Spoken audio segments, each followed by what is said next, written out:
Did we just vicariously find out that you cannot get up into the upper spatials, the cosmological era, without wizards and warlocks? You needs them. You just call them other things today. You calls them scientists. You calls them masons. You calls them Rosicrucians. You calls them, what's the other thing? The planetarians. The planetary scienticians. It's Lord Xenu's kids. Tom Cruise. Yeah. Anyway, bottom line, can't get there without it. Prove that you can get up into upper stratospheres without the upper celestial mind. Need it. Comes from somewhere. Gotta have a sorcerer. Gotta have a wizard. Gotta have a warlock. One of them's gonna tell you that, hey, you need to consult something. And then find out with what we have, what we can do with it. And then say we can get some information. And say we can get some getting into space information. Right? Because everybody wants that, right? Because there's no fucking food and shit in there. Come on, guys. What's the interest in that? Think about it. We don't get nothing out of it. Yeah, it's satellite TV, but they were doing that. They did not need to go anywhere for that. What was the extras? To cultivate money, make sure you're throwing to the metal for the advancements of humanity. Right? Hilarious. Where did they find out the people they spoiled? They have to answer for some of that stuff. Because they took all the money from people and they knew it was not going toward... Because when you're in a government, you're in an authoritative position, you get to hear, you find things, and you run into things that are like, oh, that's not what they're telling people. So what are you going to do with it? Saturn wants to know, when you're in those positions, your ethics are tested, and you know something's up. What are you going to do? Are you going to be the one that sits for 500 years because we put 500 people through your hands as an HR recruiter and you turned them all down for illegal means, but you covered it up? I mean, it was in your power to do so, the power of your hands. People think the power of their hands, right? Governments think that collateral damage is not a thing. No, you're on the hook for all those things, the author of those moves. And the proprietors of those moves, those involved in the rights in those moves, are a collective movement. See, these people thought they had the preeminent authority to waste whose inventory? Whose inventory are you guys dealing with? Oh, they get born on your land, but they get born on someone else's land, but they're not your inventory, and they're infinitely precious, every one of them.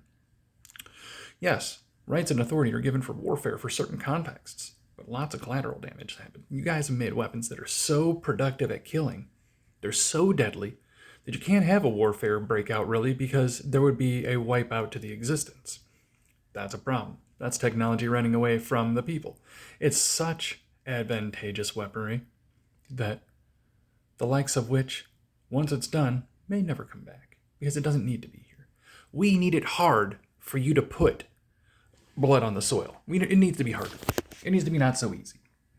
And I believe the societal shift, the mental shift, the psychosocial, spiritual shift, the paradigm shift, the age shift is going to move toward people that are conscientious about those things because they don't want to be like a demiurge, set up in the cube, sitting with Caillou on, letting him do whatever he wants to you for however long because you got the authoritative experience and didn't use ethics and didn't think that, like, the inventory you were affecting had as much value as you or the people in the industry.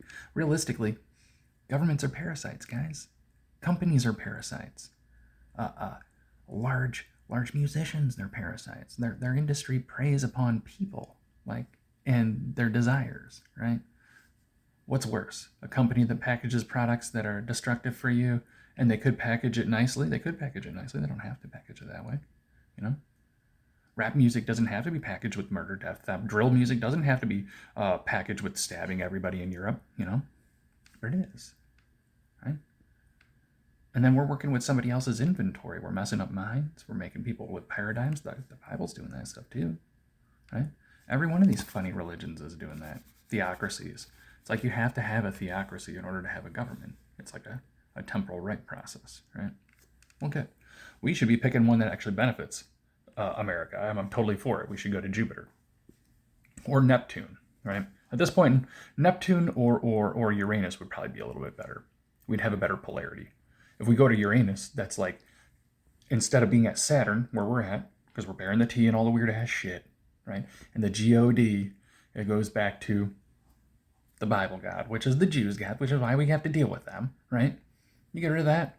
We go to Uranus, right, as our planet of favor, and we'll still get favor. That's the Jachin, top of Jachin, right? And right now we're at the top of Boaz, at Saturn, which is a superstructure, right? Totally. We can move to the right, polarity specific.